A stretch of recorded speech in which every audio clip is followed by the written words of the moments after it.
지적한 대로 대다수의 구원받은 그리스도인에게 있어 가장 중요한 것은 영원한 죄의 형벌인 지옥을 면하게 된 것이다 라는 인상을 강하게 받습니다.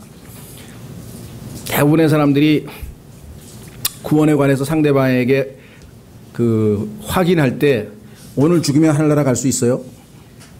이런 질문들을 자주 합니다. 그 얘기는 지옥에 안 가고 하늘나라 갈 수 있느냐 이 말이죠. 그게 상대방이 자기에게 있어서 그만큼 중요하기 때문에 상대방에 있어서도 혹시 그걸 해결하셨느냐, 그 중차대한 문제를, 인생에 있어서 가장 중차대한 문제를 해결했느냐, 그것이 궁금한 것이고, 그럴 경우에 함께 은혜를 받은 사람으로서 교제를 하자, 뭐 그런 차원에서 봤을 때 뭐 전혀 잘못된 것이 없고 좋은 일이라고 생각합니다. 그러나 너무 거기에다 초점을 맞추다 보니까 사실은 그것이 구원의 목적과 구원의 본질이 아니라 구원의 자연스러운 결과입니다.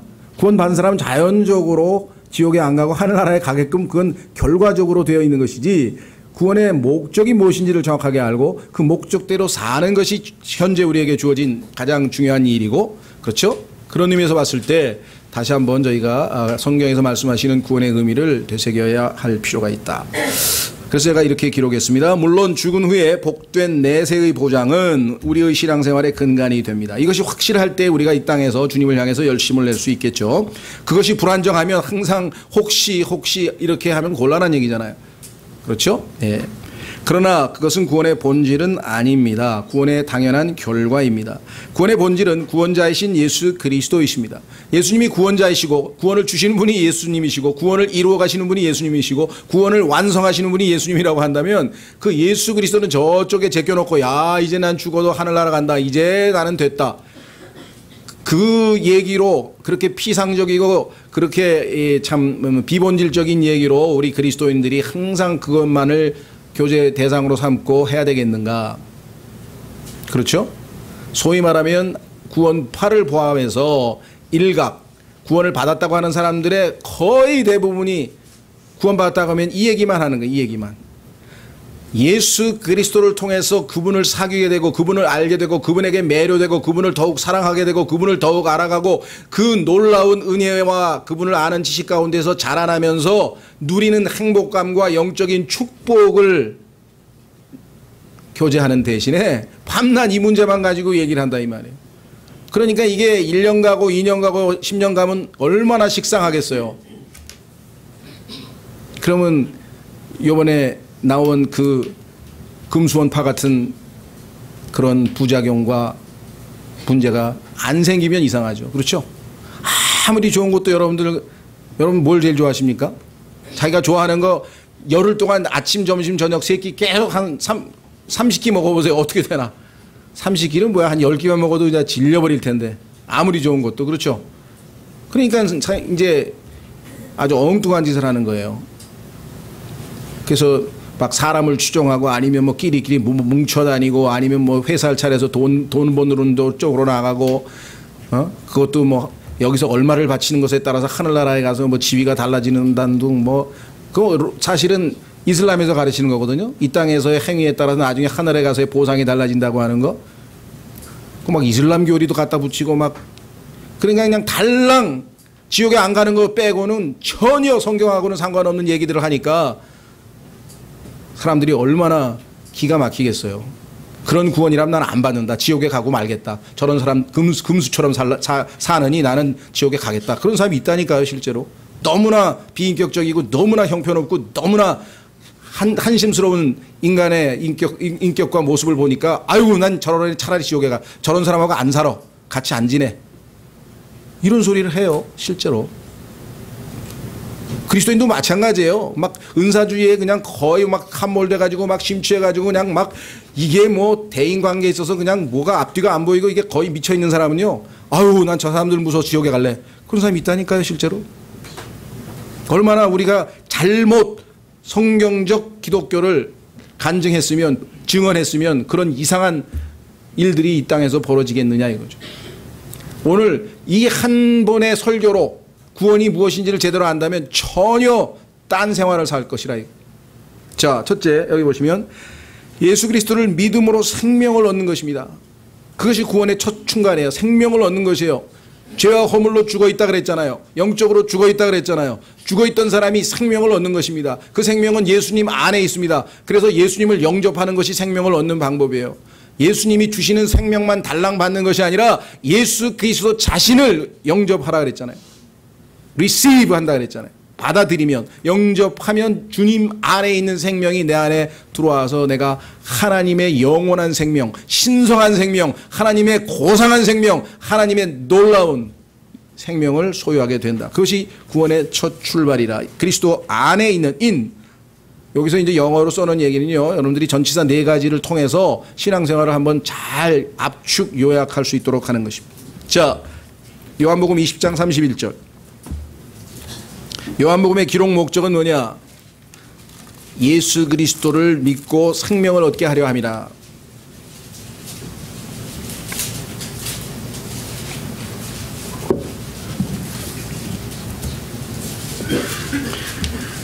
요한계시록 20장 30절 31절에는 기록 목적이 있어요. 요한복음을 왜 썼는가?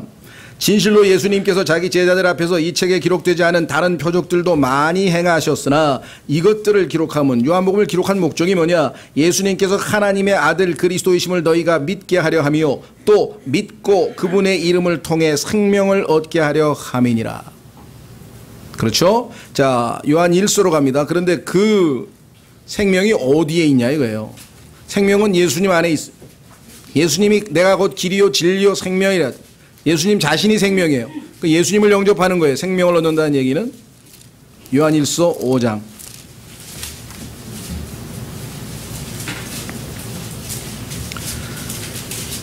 요한 1서 5장 9절. 만일 우리가 사람들의 증언을 받을진대 하나님의 증언은 더 크도다. 이것은 하나님의 증언이니 곧 그분께서 자신의 아들에 관하여 증언하신 것이니라. 우리는 조선시대에 기록된 2조 실록을 포함해서 난중일기를 포함해서 거기에 기록된 사실을 그대로 다 믿습니다. 그래서 이순신 장군이 거북선을 만들었다는 사실도 믿고 12척의 배로 뭐 일본 배를 뭐 훨씬 많은 뭐 300척이라는 사람도 있고 130척이라는 사람도 있고 뭐 하여간 이겼다는 사실도 다 믿습니다. 그렇죠? 믿기지 않는 말도 다 믿어요. 세종대왕이 한글 만든 것도 다 믿어요. 그런데 하나님께서 자신의 아들에 대해서 하신 얘기는 왜 안 믿냐 이 말. 하나님이 화가 안 나시게 생겼어요? 인간들이 자신들끼리도 한 말을 믿으면서 하나님께서 자신의 아들에 대해서 증언한 거는 믿지 않는다면 하나님을 거짓말장이로 만드는 죄를 저지르게 된다고 성경에 썼잖아요. 10절. 하나님의 아들을 믿는 자는 자기 안에 이 증언을 가지고 있고 하나님을 믿지 않는 자는 그분을 거짓말하는 자로 만들었나니 이는 하나님께서 자기 아들에 관하여 주신 증언을 그가 믿지 아니하기 때문이라. 그러면 그 증언은 내용이 뭐냐? 11절. 또 그 증언은 이것이니 곧 하나님께서 우리에게 영원한 생명을 주신 것과 이 생명이 그분의 아들 안에 있다는 것이니라. 그분 아들 안에 생명이 있고 영원한 생명을 우리에게 주신다. 어떻게? 예수님을 영접하는 자에게. 예수님을 영접하면 아들 안에 있는 생명을 우리에게 주신다라는 사실. 이렇게 증언했는데 이 증언을 안 믿는다 이거 사람들이. 예수 그리스도를 믿으면 영원한 생명을 얻는다고 가르쳐 주셨는데 증언하셨는데 안 믿는다 이 말. 12절. 아들이 있는 자에게는 생명이 있고 하나님의 아들이 없는 자에게는 생명이 없느니라. 내가 하나님의 아들의 이름을 믿는 너희에게 이것들을 쓴 것은 너희에게 영원한 생명이 있음을 너희가 알게 하고 또 하나님의 아들의 이름을 너희가 믿게 하려 함이라. 그래서 우리는 하나님 예수 그리스도 안에 있는 생명을 예수님을 영접함으로 얻게 되는 것이죠. 예, 이것이 그리스도 안에 있는 생명입니다. 이 생명으로 구원을 초점을 맞춰야죠. 그렇죠? 그래야 이제 이 생명이 우리 안에서 어떻게 됩니까? 어머니 뱃속에서 생명이 잉태되죠. 그렇죠? 예. 부부가 결혼을 해서 이제 생명이 잉태되는 순간서부터 시작해서 그 생명은 어떻게 됩니까? 자라나게 돼 있습니다. 그것을 요즘에는 또 기술이 좋아서 다 뭐 몇 주마다 2주마다 3주마다 가가지고 또 초음파로 다 찍어서 얼마만큼 자라갔는지 그 모습까지 다 볼 수 있잖아요. 그렇죠? 예. 그런 세상에 지금 살고 있는. 예수 그리스도께서 우리 안에 말씀의 씨앗으로 들어와서 생명이 잉태돼서 우리 안에서 이제 자라나게 됩니다. 그렇죠? 예. 한번 확인해 보겠습니다. 요한복음 17장 3절. 이 자라나는데 이 자라나는 것은 단순히 그냥 생명의 현상이 아니라 함께 예수님을 알아가는 지식에서 자라가는 거예요. 예수님을 알아가는 지식으로 자라간다. 자라가는데 예수님을 알아가는 지식으로. 그럼 어떻게 할 수 있는가? 요한복음 17장 3절.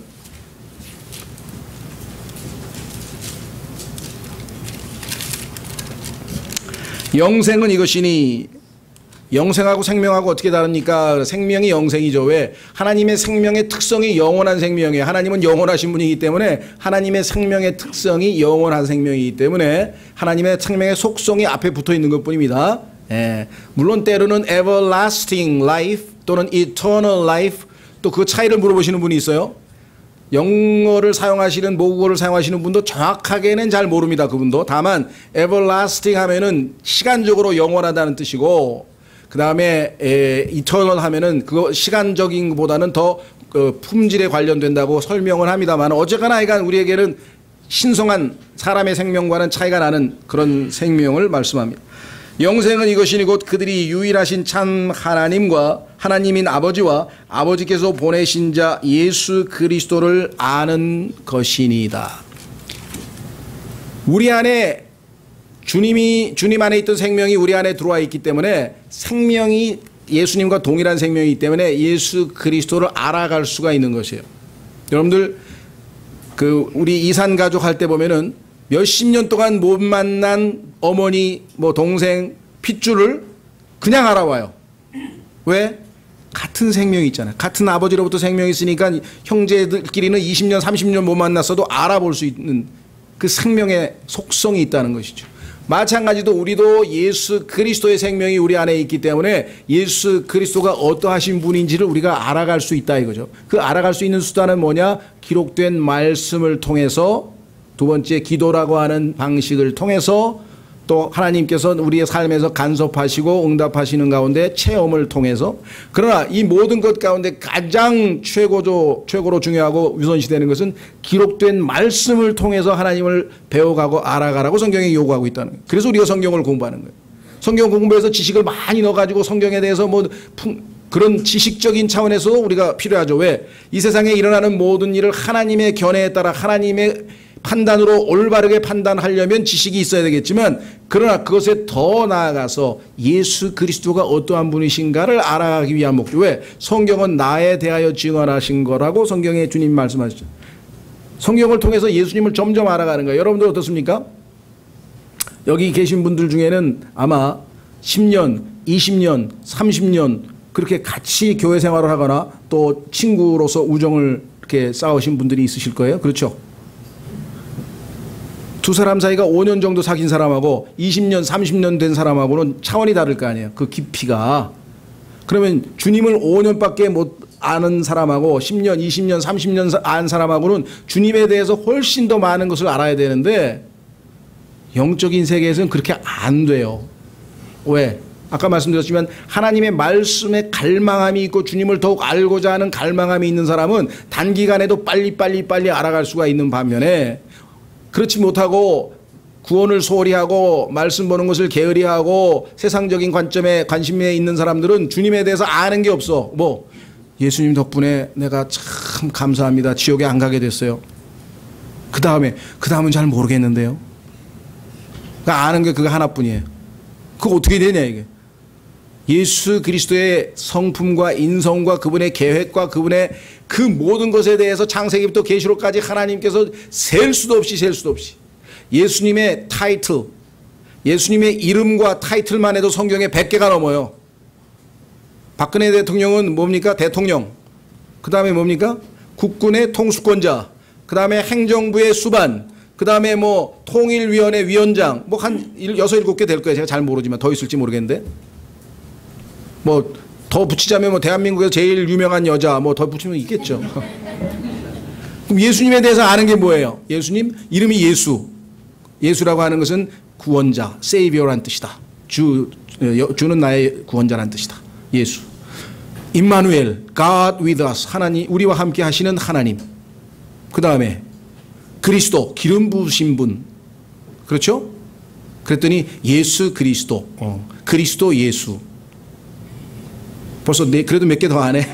그 다음에 그 다음에 성경에 보니까 King of Kings, 왕 중의 왕, Lord of Lords, 주 중의 주. 그렇죠? 예, 그분은 또 뭐예요? 유월절 어린 양서부터 해가지고 타이틀만 100개가 넘어요. 그거를 우리가 2년 3년에 걸쳐서 매달 첫째 주에 만찬하면서 예수 그리스도의 이름만 공부한 게 100개가 넘는다니까요. 근데 그거 한 번 들어갖고 압니까 우리가? 그리고 들어서 아는 정도, 이름만 알면 뭐예요? 그 이름이, 그 타이틀이 갖고 있는 의미를 알아야 될 거 아니야. 의미. 그건 평생 공부해도 안 끝나는 거예요. 그래서 창세기부터 계시록까지 처음부터 끝까지가 다 예수 그리스도 얘기인데, 예수 그리스도에 대해서 아는 게 교회 생활을 그렇게 오래 했는데도 몇 개 달랑 얘기하면은 얼마나 우리가 빈곤한 풍성한 삶으로 초대를 받았는데 빈곤한 간증만 했으니 사람들에게 우리가 얼마나 옳지 못한 그리스도인의 삶을 살았는가를 한번 생각해 보자, 이런 뜻입니다. 자, 그래서 여기 보니까 알아야 돼. 생명이 있으면 이제 알아가야죠. 잘 알아가야죠. 그렇죠? 예. 자, 우리 안에 오신 그분과 또 사귀는 겁니다. 여러분들, 예, 요즘 보니까 언제부터 그런 말을 썼는지 모르겠는데 우리 때도 그랬는지 잘 모르겠어요. 사귈래가 아주 유명해. 사귈래가 너무 좋대. 남자가 여자에게 너 나랑 사귈래? 그거를 기다리고 있더라고, 여자들이 다들.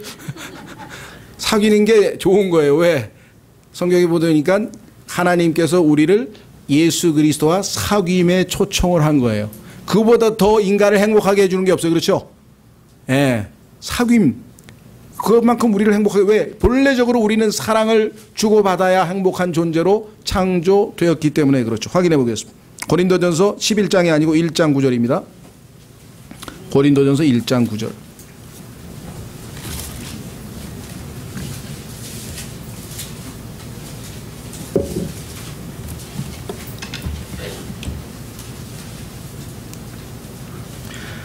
너희를 부르사. 이 부르심에 우리는 초청에 응했죠. 근데 부르심의 목적이 있어요. 불렀는데 뭐하러 주님이 하나님께서 우리를 불렀는가? 자신의 아들 예수 그리스도 우리 주와 교제하게 하시는 하나님은 신실하시도다. 이 땅에 하나님께서 이 땅에 성령님을 보내신 목적이 자신의 아들의 신부감을 구하러 오셨어요. 신부감을 구하러, 교제하기 위해서, 사귀도록 하기 위해서. 그렇죠? 자, 그래서 요한일서 1장으로 가면 우리는 신앙생활은 다름 아닌 예수 그리스도와 사귀는 것이고 예수 그리스도를 통해 아버지와도 사귀입니다. 야, 예수 그리스도의 아버지가 우리 아버지가 되어버리셨으니까, 같은 생명을 가졌으니까 그 아버지에 대해서 배우니까 너무너무 놀라우신 분이시더라. 그렇죠? 얼마나 우리를 사랑하셨으면 사랑하시는 자신의 아들 예수님을 이 땅에 우리를 대신하여 죄값을 치르도록 보내셨을까? 얼마나 아버지를 사랑하셨으면 그 엄청난 하나님의 계획에 자발적으로 순종해서 이 땅에 인간의 몸을 입고 오셨을까? 생각을 해보셨어요? 그 사랑에, 그 크신 사랑에, 아버지와 아들의 사랑에, 그런 분을 우리가 사귀게 됐다. 요한일서 1장. 요한일서 1장.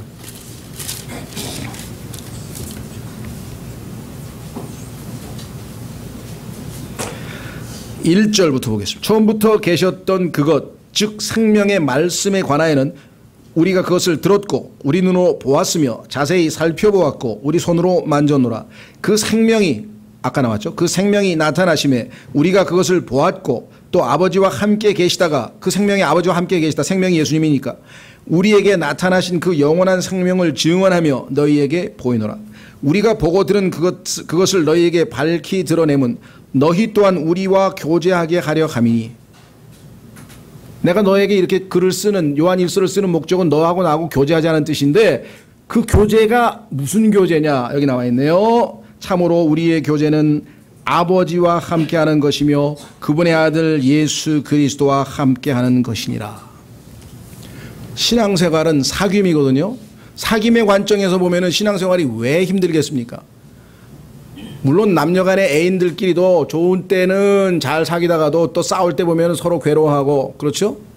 그런데 우리는 완벽한 신랑하고 사귀는데 뭔 문제가 있으면 내가 일으키지. 주님이 일으킬 게 일이 없잖아, 문제는. 그분은 완벽한 분이신데 모든 면에서. 그렇죠? 자, 그래서 빌립보서 3장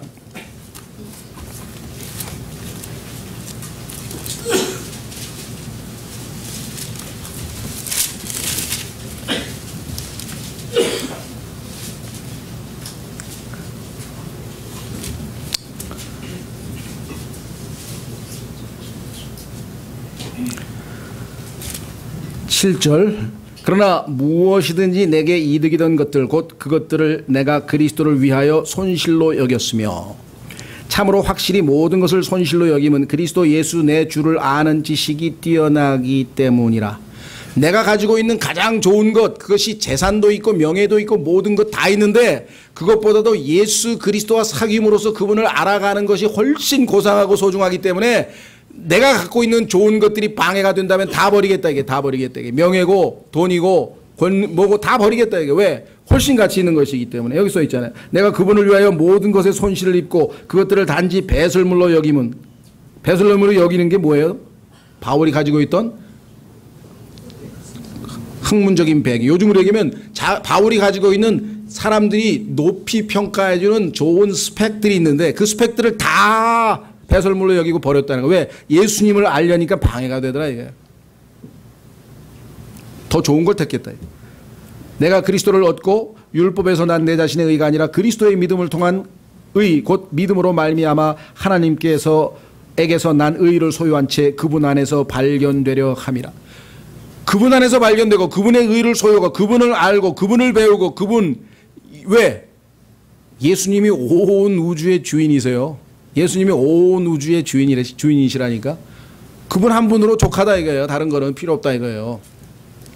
자 10절 이것은 내가 그분의 죽으심과 일치하게 되어 그분과 그분의 부활의 권능과 그분의 고난에 참여하는 것을 알고자 함이요 어찌하든지 내가 죽은 자들의 부활에 도와달하려 함이라. 가장 최고의 축복은 그 부활 생명을 체험하는 거예요.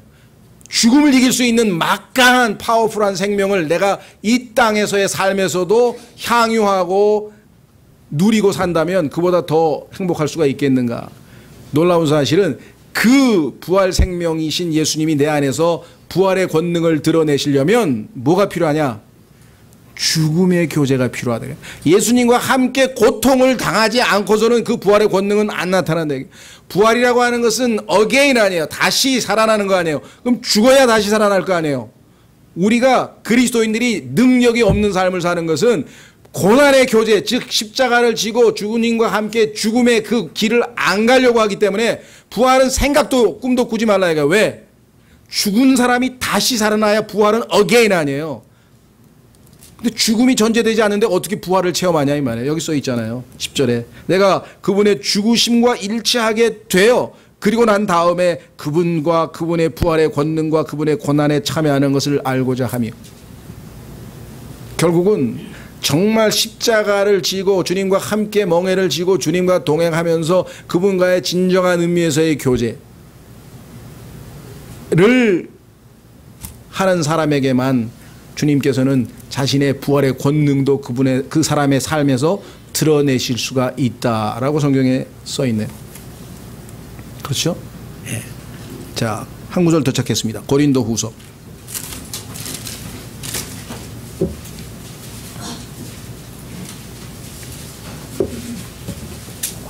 4장 7절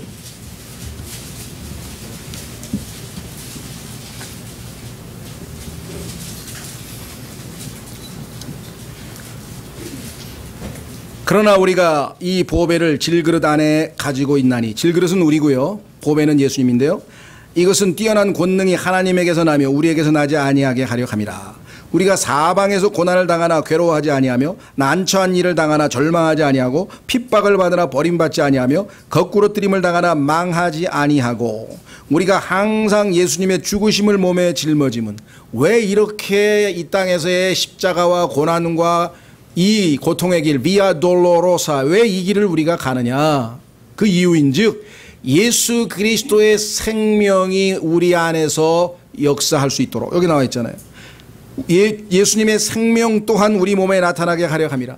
이 부활의 생명이 우리 안에서 나타나는 방법은 우리가 나와 있는 8절에 나와 있는 그런 고난, 난처한 일, 절망, 핍박, 거꾸로 뜨림 죽으심을 우리 삶 속에서 십자가를 지고 따를 때만 가능하다. 11절 살아있는 우리가 예수님으로 인하여 항상 죽음에 넘겨짐은 예수님의 생명 또한 우리의 죽을 육체 안에 나타나게 하려 함이라. 내 안에서 내가 십자가를 지고 주님을 따르면 내 안에서 주님의 부활 생명이 역사해서 옆에 있는 사람이 살아난다 이 말이에요. 여기서 있잖아요. 12절 그런즉 이처럼 사망은 우리 안에서 일하고, 우리 안에서 사망이 일할 때 옆에 있는 사람이 생명으로 소생한다니까요. 생명은 너희 안에서 일하느니라. 이것이 바울이 살았던 인생이에요. 이것이 가장 보람 있는 인생이에요. 그리스도와 함께 죽고 그분의 십자가를 지고 주님을 따르는 가운데 내 안에서 나타나는 부활 생명이 많은 사람들의 생명을 소생시키고 살리는 그 일, 그게 진정한 의미에서의 신앙생활이다. 이것이 주님과의 사귐이다. 주님과 사귀면 이렇게 고상한 인물이 되는 거예요. 아주 고상한, 이 세상에서는 볼 수 없는 아주 고상한, 십자가를 기꺼이 지고 따를 수 있는 그런 인격으로 바뀐다 이 말. 세 번째, 예수 그리스도를 위한 섬김입니다. 그러고 나니까 이제 내가 살아야 될 존재의 목적이 내가 아니야. 우리 부교재 요번에 보면 I-centeredness란 말이 나와 있잖아요. 내 중심이 되면 S-I-N, sin. 영어 sin이라는 단어가 얼마나 상징적이에요? S-I-N, sin이라고 하는 죄라는 영어 단어는 S와 N 사이에, 남과 북 사이에 딱 뭐예요? 죄가 들어가 있잖아요. 머리와 발 사이에 죄가 내 안에 딱 도사리고 있어. 로마서 7장 내 속에 죄가 거하느니라. 곧 내 안에 선한 것이 거하지 아니하는 줄 아느니 내 속에 곧 내 육체 안에 죄가 거하느니라. 얼마나 정확해요. 그렇죠? 그런데 이제는 예수 그리스도께서 내 안에 거하고 있는 그 나 옛사람을 십자가에 못 박아서 꼼짝달싹 못하게 만들고 이제는 주님을 섬기며 살아가게 해주었다. 고린도후서 지금 읽은 바로 그 부분 한번 보세요. 고린도후서 5장 15절 한 장만 더 넘기시면,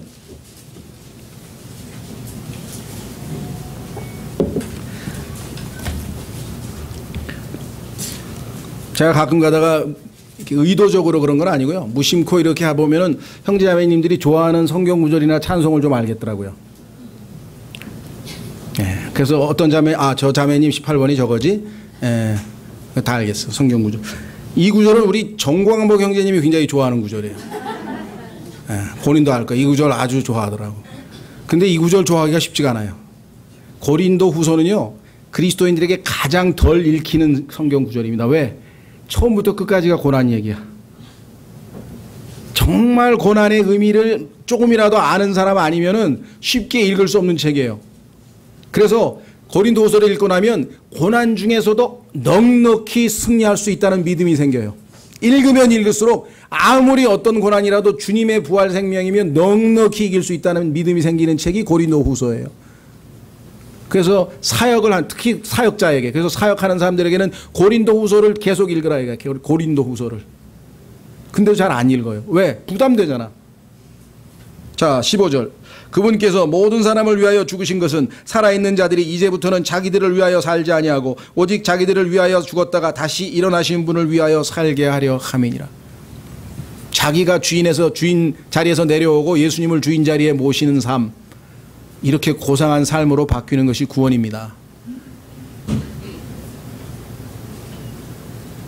예? 자, 그래서 로마서 12장 1절, 로마서는 구원의 복음을 전합니다. 5장까지. 그 다음에 6, 7, 8장에서는 구원받은 사람의 생활의 원리, 거룩한 삶을 살 수 있는 원칙, 원리를 설명합니다.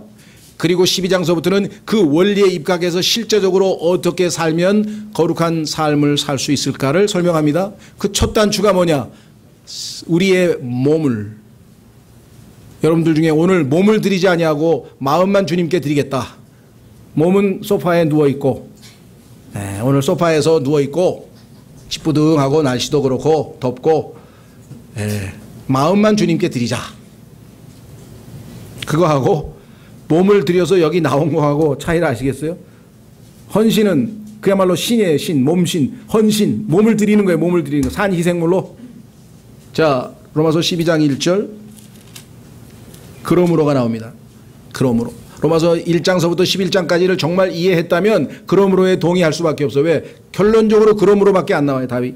그러므로 형제들아 내가 하나님의 긍휼을 힘입어 너희에게 간청하노니 너희는 너희 몸을 거룩하고 하나님께서 받으실 만한 살아있는 희생물로 드리라. 그것이 너희의 합당한 섬김이니라. Reasonable service예요. 합리적인 섬김이야. 너무나 논리적으로 딱 맞아. 로마서 1장서부터 11장까지를 다 공부해 보니까 내가 하나님께 할 수 있는 유일한 것은 딱 하나야. 내 몸을 산 희생물로 하나님께 그냥 드리는 거야. 하나님 당신이 주인이시니까 마음대로 쓰십시오. 네?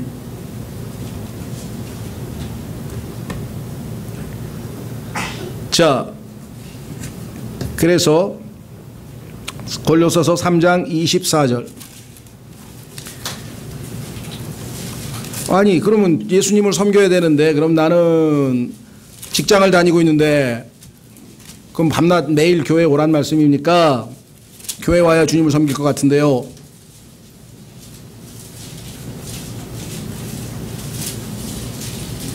꼭 그것만은 아니죠. 성경에서 우리는 교회 생활에서만 주님을 섬기는 게 아니라 나의 삶의 전 영역에서 주님이 나의 주인 되시기 때문에 나의 심지어는 여가 생활에 있어서나 나의 취미 생활에 있어서나 나의 모든 삶에 있어서 먹든지 마시든지 그 무엇을 하든지 주님께 영광을 돌리는 것이에요. 내가 오늘 아침 밥 먹으면서 야, 맛있다. 내가 즐기기 위해서 먹었다. 그러면 그건 잘못 먹은 거예요. 이걸 먹고 정말 주님을 조금이라도 오늘 기쁘시게 하는 뭔가를 해야 되겠다 내가. 그렇죠? 그 제대로 의미 있는 삶을 사는 거예요. 죄송합니다. 골로새서 3장 24절. 23절부터 보겠습니다. 너희가 무슨 일을 하든지 마음을 다해 주께 하듯 하고 사람들에게 하듯 하지 말라. 너희가 상속유업의 보상을 주에게서 받을 줄 아나니 너희는 주 그리스도를 섬기느니라.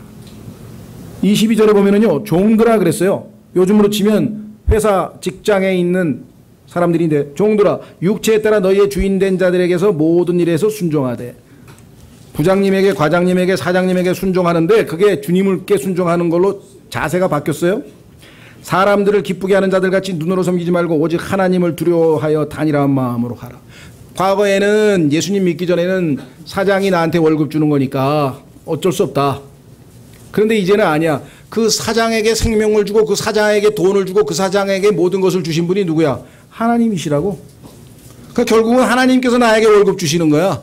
그럼 내가 직장에서 일하는 게 누구가 월급 주시는 거야? 하나님이. 하나님께 하듯 하라 이거야. 왜? 진짜니까. 그걸 모르고 있었어. 우리 그리스도인이 되기 전에는. 그리스도인이 되고 나니까 내 위에 있는 과장이 그냥 과장이 아니야. 하나님이 과장시킨 거야. 나한테 일 시키라고. 과장님 섬기는 거 아니에요. 주님 섬기는 거예요. 대통령 섬기는 게 아니에요. 주님 섬기는 거예요. 온 우주의 주인이 주님이시다 이 말이에요. 그러니까 우리의 삶의 자세가 완전히 달라지는 거예요. 모든 일을 다 주님과의 연관성 가지고 신앙생활을 하는 거. 그것이 구원받은 사람이 누리는 특징이고 특권인데 그건 다 얼로 날아가고 죽음 후에 나는 지옥에 안 가고 정말 하늘나라 간다. 왜 그거 하나만 딱 붙잡고 그냥 늘어지는지 모르겠어요. 뭐 알만도 하지. 사탄이 그렇게 시켰겠죠. 왜? 야 너는 그거 하나는 내가 양보할게. 그냥 그래 죽으면 하늘나라 가. 근데 이 땅에서는 그냥 나하고 비슷하게 살자. 너희 주인은 너무 고상하셔가지고 아마 네가 흉내내기가 힘들걸. 언제 흉내내라 그랬나요? Imitation of Christ. 중세에 토마스 아켄페스라고 하는 사람이 쓴 책 이름이 Imitation of Christ인데요. 저는 그거 안 좋아해요. Imitation이 아니에요. Following the Christ. 그리스도를 따르는 자가 되라 그랬지. 그리스도를 옛날 성경에는 본받는 자가 되라고 했더니 본받는다는 얘기가 imitation으로 뒤바뀌었어. 우리말 번역은 그리스도를 본받아예요. 조금 나아요. 근데 영어 제목에 보면 imitation of Christ예요. 저는 imitation 안 좋아합니다. 예, 이 목에 거는 여자들도 보면 imitation 달고 다니는 사람 별로 안 좋아해요. 이왕이면 진짜 배기. 그랬더니 아유 날치기 당해요. 그래서 날치기 안 당할 그런 장소에만 그냥 1년에 한 번 뭐 이런 분들이 계신 것 같더라고요. 어쨌거나 중요한 거는 삶의 자세가 달라졌다. 이게. 남편 나를 힘들게 하고 괴롭히는 평생 왼수인 줄 알았더니 하나님이 주셨구나. 나를 훈련시키시느라고. 아멘. 당신은 나의 교사야. 훈련 교사야. 자매도 마찬가지. 아이고 나를 이렇게 밤낮 쫙대는 자매를 왜 주셨을까? 나로 예수님 닮게 하시기 위해서 훈련 교사로 주신 거야. 아멘. 태도가 달라져야 돼요. 여러분 주변에 있는 모든 사람들 다 환경 다 뭐예요? 하나님께서 나를 예수님처럼 만들려고 만들어 놓은 장치예요. 이게 다. 그 관점에서 신앙생활하면 거리낄 게 없어. 왜? 다 나의 유익을 위해서. 합력해 선을 이루신다 그랬잖아요. 다 나의 유익을 위해서. 목적이 뭐예요? 나를 예수님처럼 만들기 위해서. 괴롭히는 친구도 그죠? 동생도 형도 과장님도 다 뭐예요? 그 괴롭히는 사람만 있는 것도 아니잖아요. 또 위로하는 사람도 가끔 보내주잖아. 그랬더니 너무 가끔 보내셔요. 그만큼 우리가 쇳덩어리예요. 그래서 계속 두들겨 대야 돼. 계속 이 산에서 거친 돌이기 때문에 계속 짜야 돼요. 계속 짜야 돼. 작품을 만들면 예수님처럼 조각이 나오려면 계속 때리는 수밖에 없어. 아주 가끔 부드럽게 빼빠로 문질러 정도. 그러니까 위로는 한 25%, 그렇죠? 성경에 보면 징계는 75%. 이게 적절한 비율이에요. 하나님께서는 성경에 보면요, 네거티브가 3배가 많아요. 인간의 죄 때문에 그래요. 어쩔 수가 없어요. 이 죄성을 제거할 수 있는 방법은 고난밖에 없다고 성경에 썼어요. 고난은 당하는 자가 죄에 대하여 죄를 그쳤습니다. 고난 이외에는 인간은 죄를 계속 지어요. 그게 인간의 본성이에요. 하나님 우리를 얼마나 잘 아시냐 이 말이에요. 그렇죠? 자, 그래서 그리스도를 위한 섬김. 로마서 1장 9절에 보면은 하나님을 섬긴다 그랬는데 in spirit, 영으로. 이제는 왜? 내 영이 죽은 영이 살아났으니까. 로마서 1장 9절. 여러분과 저는 이제 섬기는 삶으로 바뀌었습니다. 종의 삶으로 바뀌었습니다. 주인 노릇 그만합니다. 이제 내가 내 인생의 주인이 아닙니다. 내 인생은 주님의 것이다. 로마서 1장 9절. 내가 그분의 아들의 복음 안에서 내 영으로 섬기는 하나님께서 섬기는 자로 바뀌었어요. 예수 그리스도를 섬기는 것, 이것이 우리의 삶의 가장 큰 기쁨이 될 때, 그것이 우리의 진정한 의미에서의 구원받은 자로서의 모습이죠. 자, 마지막 네 번째, 예수 그리스도에 의한 열매 맺음입니다. 하나님께서는요, 이 땅에 있는 식물도요, 암수가 있죠. 예, 그래서 열매를 맺습니다. 뭐 벌이나 나비나 이런 중재자들이 나타나 가지고 이렇게 암수를 이렇게 연결시켜 가지고 열매를 맺죠. 예. 짐승도 마찬가지예요. 다 그 정해진 때가 있잖아요. 그래서 이렇게 짝짓기를 해가지고 다 하여간 생명을 아주 풍성하게 재생산해내시는 것이 하나님의. 그래서 창세기 1장에 보면은 결혼의 첫 번째 목적이 뭐예요? 생육하고 번성하는 거예요. 자녀를 많이 낳는 거예요. 그래서 하나님은 충만한 걸 원하셔요. 항상 확 충만하게 넘치는 것을 늘 좋아하시죠. 하나님의 은혜도 우리에게 충만하게 넘치고, 오병이어의 기적 끝나고 나서도 12광줄이 남아 돌아가고 항상 충만하신 분이 예수 그리스도이신데요. 열매 맺는 것. 그렇죠? 네. 우리 그 포도송이가 가을에 그냥 탐스럽게 열매 맺는 모습만 봐도 벌써 우리 마음이 흐뭇해질 수밖에 없고, 그 열매 맺음 자체가 얼마나 좋은 거라는 것은 우리 본성도 알 수 있잖아요. 자, 로마서 7장. 우리가 예수 그리스도와 사귀기 시작했습니다. 그렇죠? 그러면 예수 그리스도께서 우리 안에 들어오셔서 어떻게 하시겠다는 거냐? 열매를 맺으시겠다는 거죠. 남녀가 결혼해서 열매를 맺듯이, 자녀를 낳듯이. 자, 로마서 7장 1절.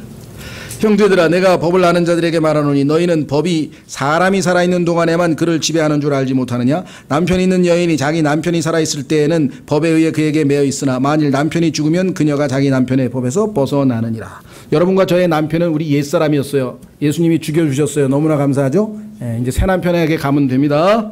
3절. 그런즉 이제 그녀가 자기 남편이 살아있을 때에는 다른 남자와 결혼하면 간부라 불릴 터이나 그녀의 남편이 죽으면 그녀가 그 법에서 해방되나니 그러므로 그녀가 다른 남자와 결혼할지라도 간부가 되지 아니하느니라. 그러므로 내 형제들아 너희도 그리스도의 몸으로 말미암아 율법에 대하여 죽게 되었나니 이것은 너희가 다른 분 곧 죽은 자들로부터 일으켜지신 분과 결혼하게 하며 또 우리가 하나님께 이르는 열매를 맺게 하려 함이라. 예수님과 사귀었는데 오래 사귀었는데 5년도 넘게 사귀었는데 열매를 하나도 아직 안 맺었다. 예외적으로 하나님께서 환경적으로 자녀를 얻지 못하고 어려움을 겪는 분들은 제가 그 얘기를 하려는 건 아니고 보통 일반적인 관행에서는 자녀를 낳게 되잖아요. 그죠? 근데 만약에 몇 년 지나에 자녀를 못 낳으면은 이제 그것이 어떤 뭐 문제가 있어서 병원에도 가고 요즘에 뭐 이제 다양한 방식으로 이제 자녀를 낳는 뭐 이런 걸 하잖아요. 그렇죠? 어쨌거나 중요한 거는 열매 맺음이라고 하는 것은 너무나 생명의 현상에 있어서는 자연스러운 현상이다. 그러면 예수 그리스도를 사귀기 시작했는데 1년 사귀고 성경 공부도 많이 하고 테이프도 많이 듣고 뭔가 많이 한 것 같았는데 사랑과 화평과 희락과 등등 절제에 이르기까지 9가지 특성을 지닌 성령의 열매는 내 삶에서 전혀 안 나타났다. 이게 뭐 이상한 거 아니에요. 문제가 있는 거 아니에요. 그렇죠? 문제가 있다 이게. 해결책을 찾아야 되겠다. 자, 그래서 이 열매는 누가 맺는 것이냐? 성경에 보니까 예수 그리스도에 의해서 맺게 되는 것입니다. 예수 그리스도에 의해서. 자, 로마서 8장 4절로 한번 가보겠습니다. 거기 바로 위쪽으로 8장 4절 다음 장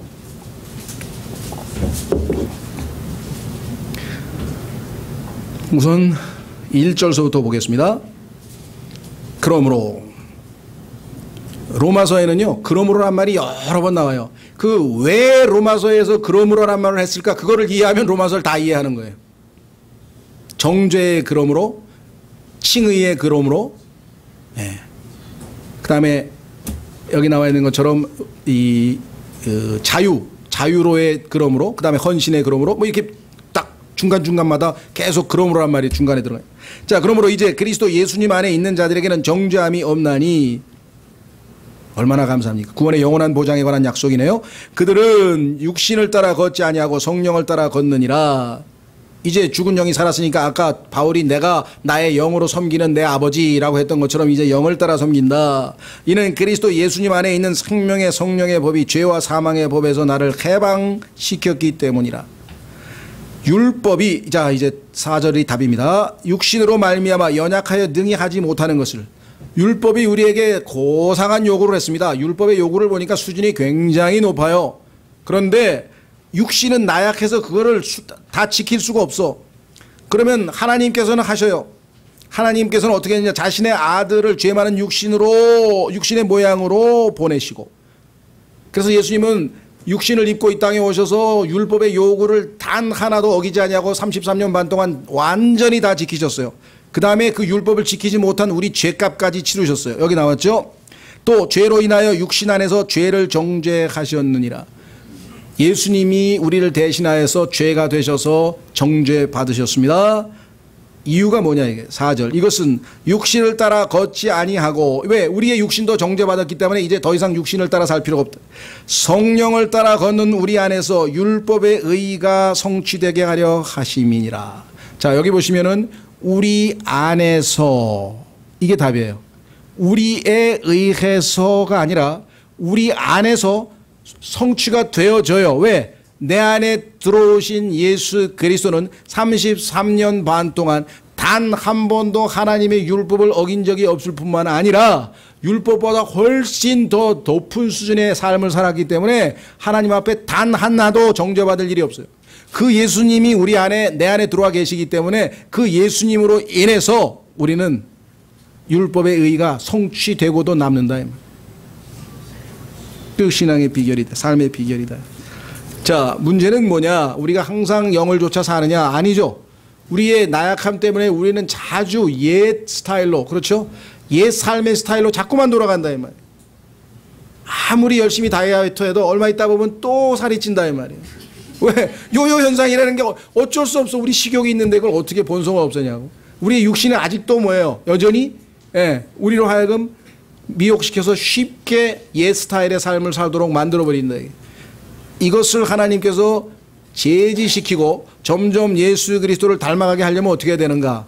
어쩔 수 없이 사랑의 매를 때릴 수밖에 없다. 사랑의 매. 그래야 우리가 육신을 좇지 아니하고 성령을 쫓아 걸으면서 성령께서 우리 안에서 열매를 맺으실 수 있다. 자, 12장. 히브리서 12장. 히브리서 12장. 마지막 구절입니다. 히브리서 12장.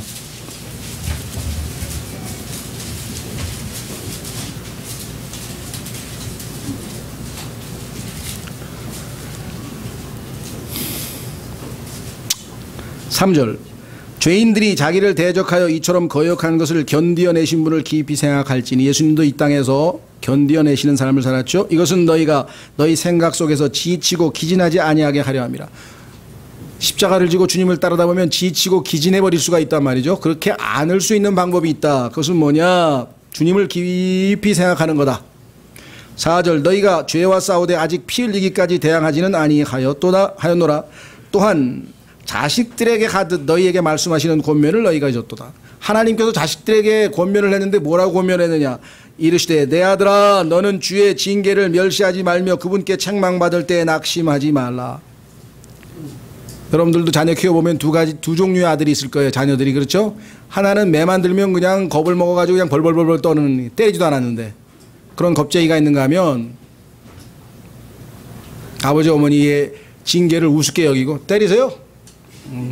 그 정도는 아마 아예 때리세요. 난 맞아요. 아주 그냥 그렇게 징계를 무시하는.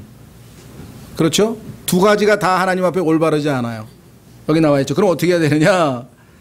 6절 주께서 사랑하는 자를 친히 징계하시고 자신이 받아들이는 아들마다 채찍질 하시느니라 하셔.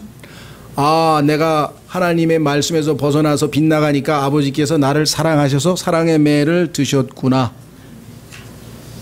그래서 마음 자세를 가다듬고 이 매를 맞고 빨리 회개하고 아버지를 기쁘시게 하는 삶으로 돌아서야 되겠다.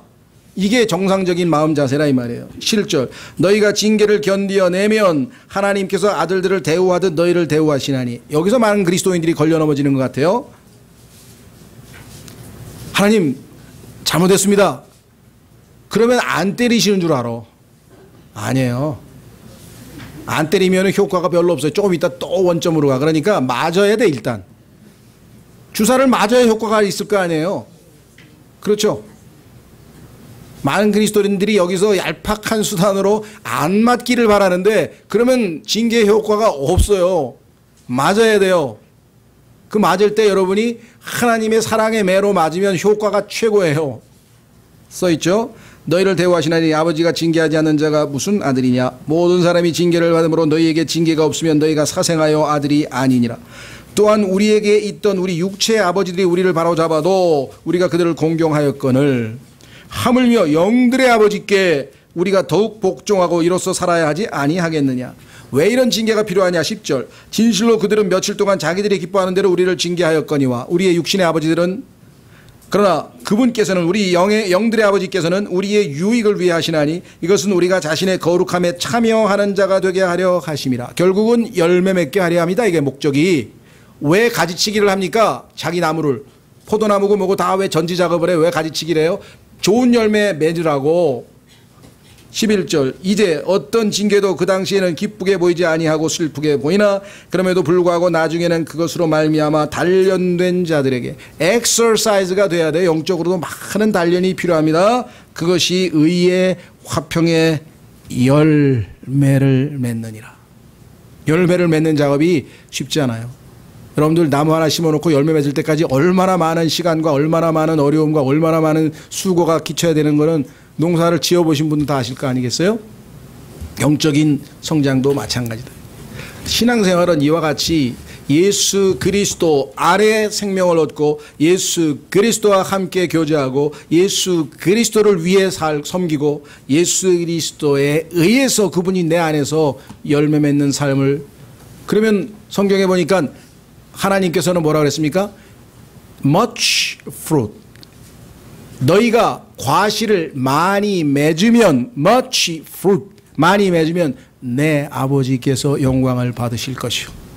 우리의 존재 목적이 하나님을 기쁘시게 하고 하나님께 영광을 돌리는 것이 여러분과 저의 삶의 존재 목적인데 그 존재 목적에 부합이 되려면 이 모든 과정을 거쳐서 결국은 열매를 맺어야. 왜? 너희가 과실을 많이 맺으면 much 그냥 한두 개 말고 여러분들 열매 한두 개 달려있는 나무가 아름답습니까? 아니죠.